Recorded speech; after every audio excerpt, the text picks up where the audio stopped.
میرے شوہر پولیس میں انسپیکٹر تھے۔ پولیس کی نوکری ان کے مزاج سے نہ ملتی۔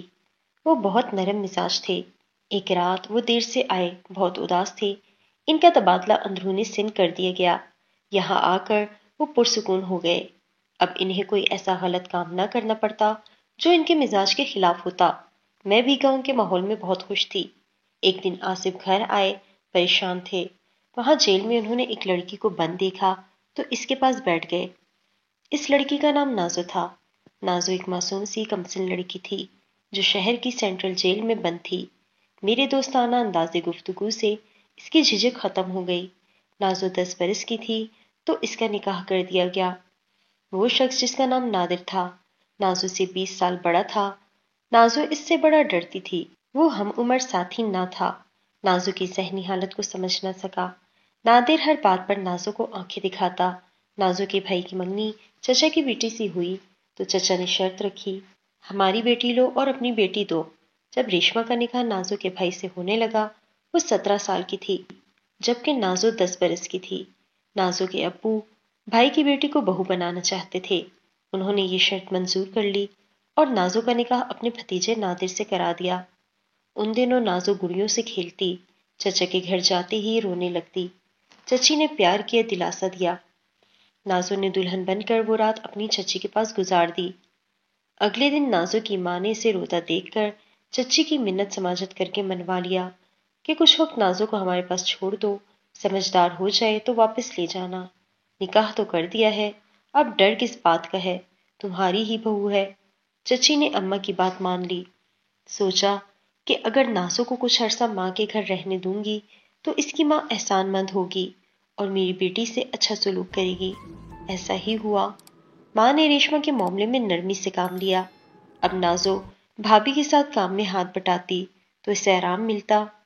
چچی نے نادر کو سمجھا دیا تھا، بیٹا 2 سال بعد رخصتی لے لیں گے، ابھی وہ چھوٹی ہے، یہاں لا کر قید کیا تو گھبرائے گی، پریشان کرے گی، ہم بھی بے سکون رہیں گے اور وہ بھی۔